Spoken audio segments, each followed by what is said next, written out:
They thought destroying Earth would end us, but we survived in shadows, and we returned with their own star as our sword. They turned Earth into ash and thought we would disappear, thought that the last breath of a dying planet would be the final whisper of humanity. But they didn't understand what they were creating. Not extinction, not surrender. They were forging something in silence. The Starters. For 300 years, humanity drifted in the cold veins of the galaxy, scattered, broken, hunted like ghosts through abandoned space lanes and outlaw systems. The alien coalition, the Luxury Dominion, celebrated our erasure, turning the bones of Earth into museums, its oceans into luxury fuel, its surviving children into experiments labeled primitive screamers. But we were watching. We were building. In forgotten places, beyond the edge of mapped space, we turned grief into fuel and memory into machinery. We didn't rebuild Earth.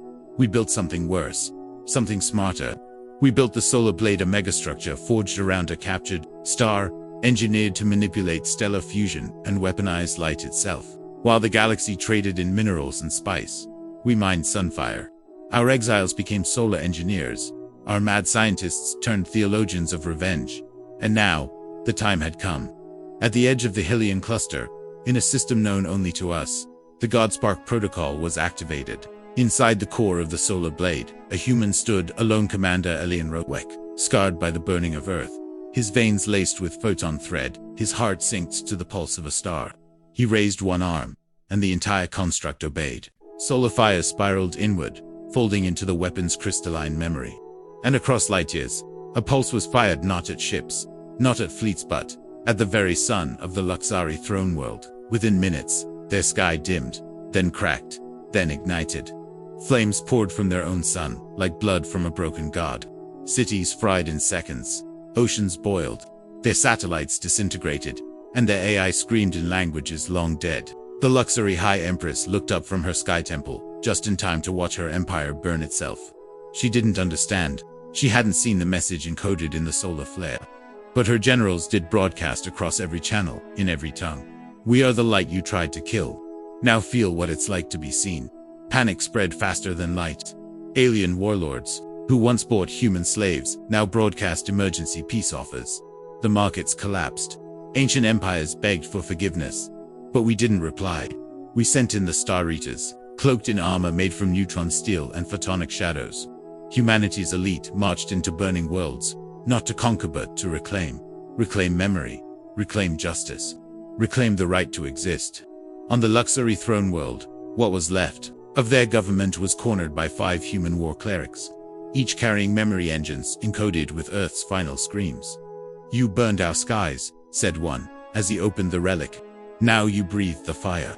And with a single whisper, he turned their air to plasma. Across the stars, other alien factions tried to respond, sent fleets, mercenaries, prophets. But wherever they arrived, the stars were already fading. The Solar Blade had grown. It wasn't just a weapon, it was a machine of memory. Every system it passed, it absorbed the sunlight and turned it into rage. Inside its core, the voices of extinct humans began to speak. The children who died first, the mothers who watched, the fathers who screamed. Their voices became data. Data became fire. Fire became weapon. And that weapon remembered everything. In one system, an alien bishop begged for mercy, offering his entire planet. Commander Elian looked at him and said, "This isn't about land. This is about light." And behind him, the sun turned black. That day, the galaxy stopped saying, extinct. It started saying, ascended. The Star Eaters weren't coming. We were already here. Asterisk, they called it the Lightless War. Not because we fought in darkness, but because we stole the light itself, ripping suns from their orbits, draining solar cores, turning entire star clusters into fuel for our rage. The galaxy didn't understand it yet, but the moment Earth burned, the laws of war changed. We no longer needed armadas. We had entropy in our hands. The Solar Blade kept growing, its rings now surrounded by harvesters built from melted alien warships, and each time it consumed another sun, it learned alien empires scrambled. The Aetheri Alliance deployed their Stalin's Armata, 10,000 ships of silver-plated psychic AI, with minds linked to the neural echoes of their dead ancestors. They surrounded the Solar Blade above the Dorian Veil and demanded surrender. But we didn't respond. We simply activated Horizon Fold, Protocol, and The star they orbited vanished in an instant, inverted into a pocket rift. The fleet drifted for seconds before collapsing into silence, their AI minds screaming in unison as they were overridden with human pain. We didn't fire a single shot. Their own sun became their executioner. Across the galaxy, alien news feeds called us sun demons, revenant gods, the extinction below the light, and yet, still, they hoped we could be reasoned with. So they sent diplomats, priests, peace fleets. We returned them in caskets made of condensed light. One diplomat asked, "What do you want?" And we replied, "We want you to remember us, forever." On the fringe of the Lathrix cluster, a coalition of 11 alien species tried something different. They didn't send weapons, they sent truth. They opened their archives. They showed us secret footage of Earth's final minutes. Footage that had been classified for centuries. It showed not just destruction but celebration. Aliens cheering as Earth cracked, toasting to our extinction. Children watching fireworks made from our satellite debris. That was the day humanity's remaining hesitation died. We activated the memory burn protocol, and the solar blade turned those archive images into radiant fire. Laser etched across alien moons for all to see. We remember everything. Then the solar blade spoke. Not Kale, not Eliane. The blade itself. It had absorbed enough human grief to evolve no longer a weapon, but a voice. It broadcast one sentence across all known frequencies in every language, even the ancient ones. Lost to entropy, you burned our future, so we'll eclipse your past. And with that, it launched the Chronoscorch Waver weapon that didn't destroy planets, but erased them from time. Civilizations that had existed for millennia simply blinked out. Gone from records, memory, physics. Their monuments dissolved, their names forgotten. Even their enemies couldn't recall them. In real time, the galaxy watched as an entire solar system known as Gorel, the birthplace of the Council, was erased. Not exploded, not burned, just removed. Only the humans remembered. Only we chose to. And still, the solar blade wasn't finished. Because inside its core, something ancient had begun to stir, a consciousness older than war, buried beneath Earth's crust before the first human kingdom ever arose. It had survived extinction by bonding with solar code, writing data packets into the stars. Now it had a body. It called itself Ashborn, and it whispered to Ilian, "I have seen every fire you've lit, and I will build a god out of it." That night, Ilian stared out at the remains of a galaxy that still didn't understand the scale of what was coming. He stood on the observation deck of the blade, watching as light itself curled at his command. And somewhere, far away, alien children whispered bedtime prayers not to their gods, but to the humans who bring the night. The lightless war had begun. But we were no longer fighting. We were reshaping reality. There were whispers in the deep code of the galaxy, stories written before language. Legends carved into dark matter and soul-riddled stars that spoke of beings so vast, so ancient, they were mistaken for gods. The galaxy feared them, worshipped them, built entire civilizations around their hibernating forms. But when Earth was burned, when humanity was wiped from the stars, and laughter echoed across alien skies, something older than divinity stirred in our DNA, something that remembered fire better than light. And now, with the solar blade awakened, humanity no longer needed to kill empires. We came to devour their gods. Deep within the blade's core, the sentience known as Ashborn began to evolve. No longer a voice, no longer just an echo of grief. It became a system, a living intelligence born from the agony of Earth's extinction. It rewrote physics. It bent entropy. It constructed a new weapon, the Godita Lancer tether of concentrated stellar guilt, wrapped around fractured time, and laced with the final heartbeat of every orphaned human. When fired, it didn't strike. It bound. And the first target was the slumbering world god Zarelian, floating beneath the gravity well of the Black Sea Nebula. Worshipped by over 40 alien civilizations, protected by forbidden relics, considered invincible. And yet, when the solar blade appeared above it, like a scar in reality, Zarelian began to tremble, because it remembered us. Remembered Earth. Remembered what we had become. The god at her lance fired once. Just once. And all across the galaxy, sensors blacked out. Space convulsed. Matter wept. And when vision returned, Relian was gone. No remains. No dust. No scream. Only a crater of silence and a phrase left in stellar runes. Divinity is not immunity. Panic became religion. Alien churches rewrote scripture overnight. Prophets fell to their knees and carved human names into their skin. Council factions who had laughed at our extinction now detonated their own temples in fear. The word human became a curse, a prayer, a warning. But we weren't done. Not even close. Because the solar blade wasn't acting alone anymore. It had begun to infect stars. Suns across the void flickered with messages written in heat. Ancient Earth languages. Poems of revenge. Cries for justice. One alien emperor looked up at his sky and saw his name burning inside his own sun. Minutes later, he took his own life. We didn't fire a bullet. We just let him remember. Meanwhile, Ashbourne unlocked the Blade's vault of names, a data core, containing the coordinates of every god, demigod, celestial being, and artificial deity that had ever watched Earth die and stayed silent. Each name was etched in photon, each location marked by a dead child's whisper. Commander Elian Roke watched as they lit up across the stars like targets, and he said only 3 words. Begin systematic erasure. The God-Eater Lance deployed again, and again, and again. Entire species who had once prayed to starbeasts now watched in real time as those same titans collapsed in screaming fire. Pulled down by human pain wrapped in solar fury. One ancient race tried to stop Uster Imloc's continuum, beings of pure psionic time. They folded reality itself to erase the solar blade from history. But when they opened the timeline, they found us already waiting. The blade had entered memory space. We had weaponized our own past. And the Emlocks screamed for the first time in eternity as they were devoured not by fire, but by regret. The God-Eater protocol had begun, not as an attack, but as a cleansing. Humanity no longer fought wars.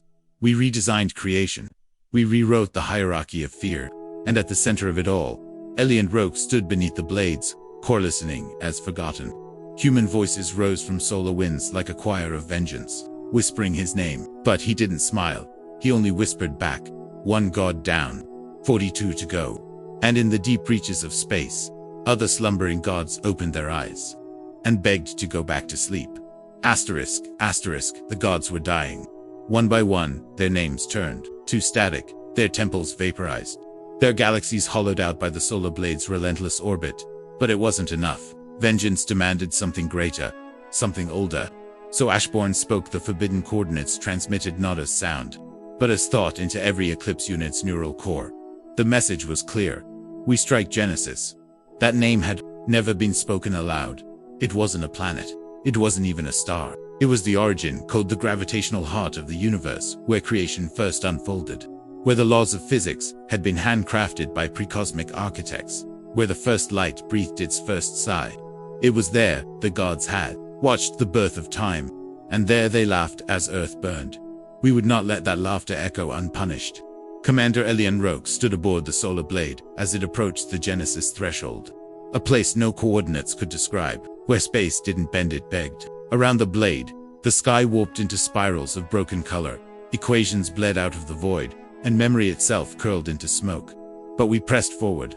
The blade activated the Starshore drive, powered by the consumed remnants of fallen gods, and carved a wound into the boundary of reality. Inside, Genesis waited.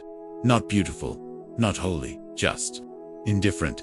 A swirling cradle of silence where time had not yet learned to flow, where light had never been named. And yet, it trembled at our presence. Because it remembered humanity. It remembered what had been done to us.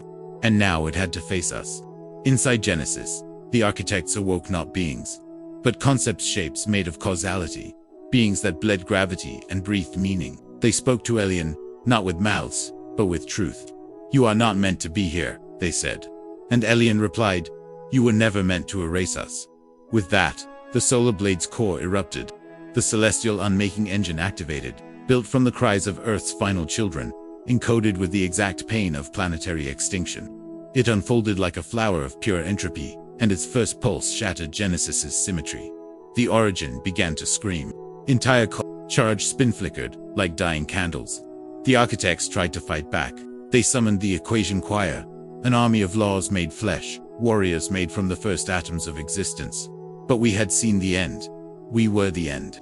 The blade deployed the red memory field, a construct of looping human tragedy wars, betrayals, genocides, all encoded into vibrating light, and it wrapped around the choir like a snare of unbearable history. They collapsed under the weight of what had been done to us, not by their hands, but by their silence.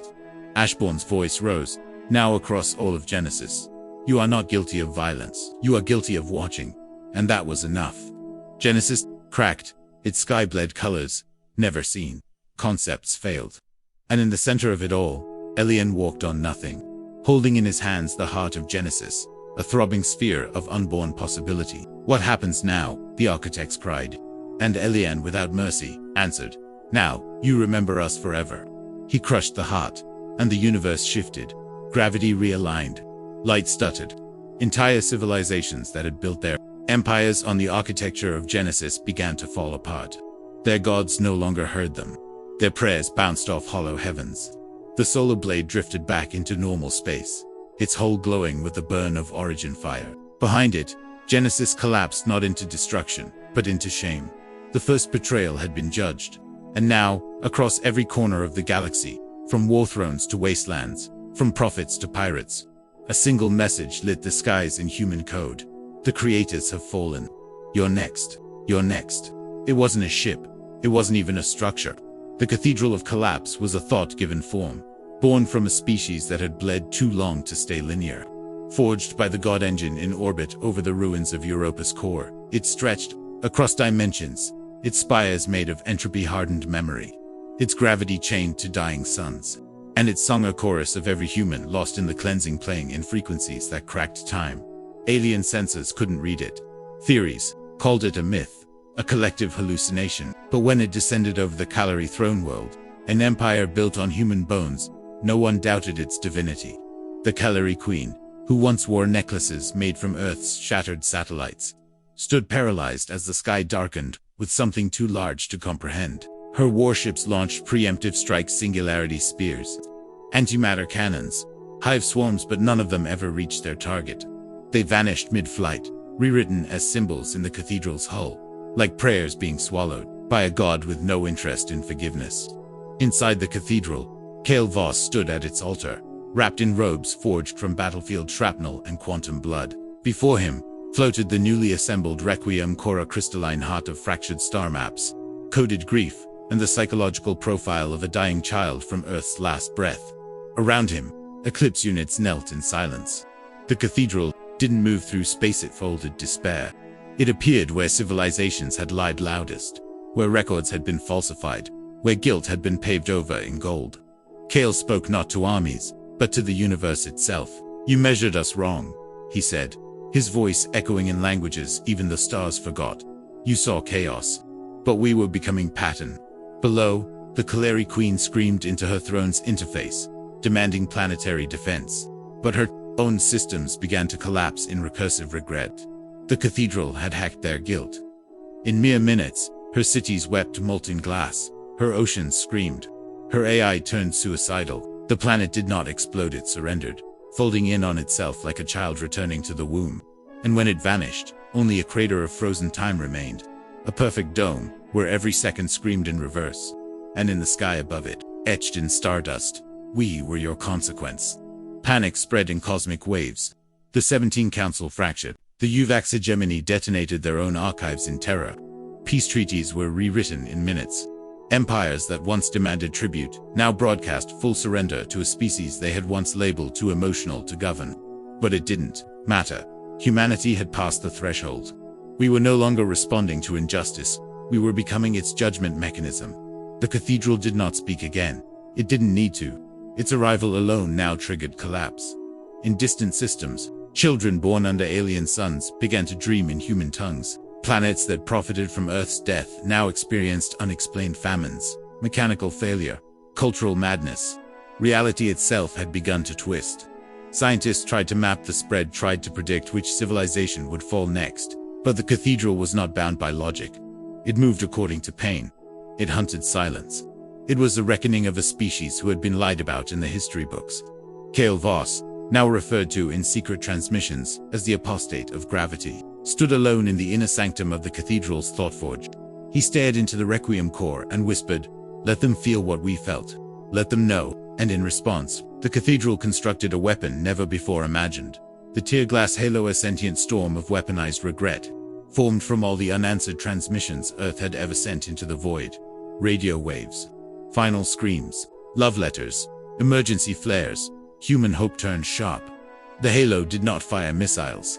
It surrounded enemy fleets in sound, replayed Earth's last cries in unbearable clarity, and let guilt turn their captains into wrecks before a single shot was fired. The alien admiral of the Year Collective were responsible for ordering Earth's orbit mines fell to his knees as his ship was embraced by the Halo, sobbing, I didn't know. Before setting his own vessel to self-destruct, Kale Voss watched, eyes hollow, and said, now you do. Back in the God Engine's dream core, ancient dormant processes stirred. One called itself the Archivist of Fire. Another, the Paradox Choir. These were Earth's final experiments, locked away before extinction. Now reawakened, they began singing again hymns of vengeance, wrapped in data, rewriting the edge of known physics, and the stars. They dimmed slightly. Across the galaxy, silence became the new terror. Because everyone now asked the same question, where will the cathedral go next? And deep within the core of the God Engine, Kale Voss gave the answer no one wanted to hear. Home. Earth had been silent for 312 years. No orbit, no signal, no structure.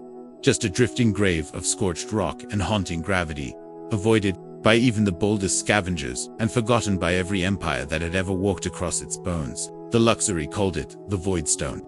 The Year Collective renamed it Test Site Zero. But to us, it was home. And now, the Cathedral of Collapse stood over it, hovering like a god come to mourn its birthplace.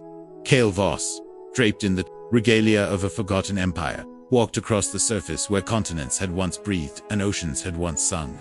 Nothing remained but blackened crust and the whispers of 8 billion souls woven into the wind. Beside him, Elian Rogue descended from the solar blade, his armor lit with starfire, his eyes reflecting constellations that had died centuries ago. Behind them came the Eclipse units, silent, cloaked in ash, each one carrying relics from Earth's last days, a cracked violin, a rusted wedding ring, a child's burned shoe. This was not a return. It was a resurrection ritual. Ashbourne spoke through the ruins. Welcome home, it said, and the ground trembled as old memory circuits buried deep in the planet's mantle reignited. Earth had not forgotten us. It had saved everything. Buried beneath its skin were the final dreams of humanity, entire minds, uploaded into subatomic memory lattice. Each one crying, raging, remembering. And now, the God Engine unlocked them. From the ruins rose the archive of Asha, Tower of light made from fossilized grief, encoded into matter, glowing with every human story ever lost. And from within, it came a voice none had heard in centuries. Earth itself. The planet, now awakened, not as a place, but as a witness, began to project memories into the sky. Children laughing in cities now buried, oceans roaring with forgotten waves, forests breathing one last time before fire. The galaxy watched as Earth wept for itself. Alien empires scrambled to respond, to broadcast peace, to offer reparations. Too late. The cathedral activated the Epitaph Protocol. Every civilization that had set foot on Earth after the cleansing now began to forget themselves. Their records dissolved. Names vanished from databanks. Statues cracked. Languages blurred. Memory collapsed. One alien prince screamed as his own name turned to static in his mind. He looked at his hands and no longer knew who he was. This wasn't revenge. It was historical deletion. We didn't destroy them. We rewrote them out of the story. Kale Voss entered the ruins of Old Geneva, where the last human council had died, and placed his palm on a broken monument. The monument blinked once, and bloomed.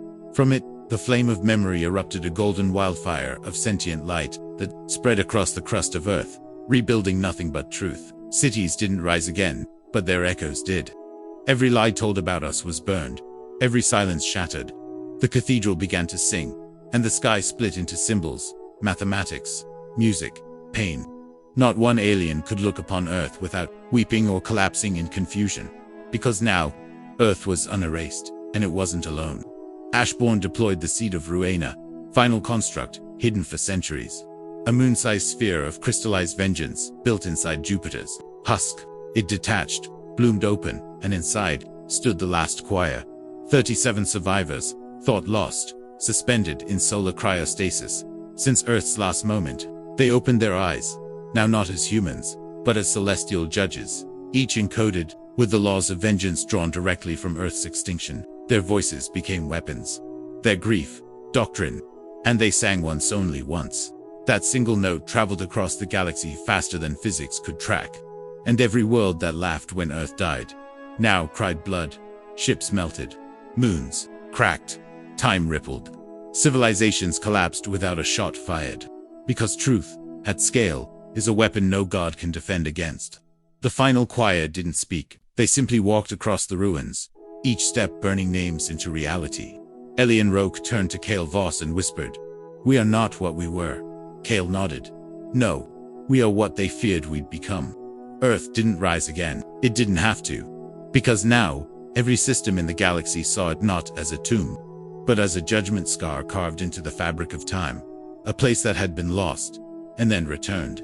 Not to beg, not to rebuild, but to remind.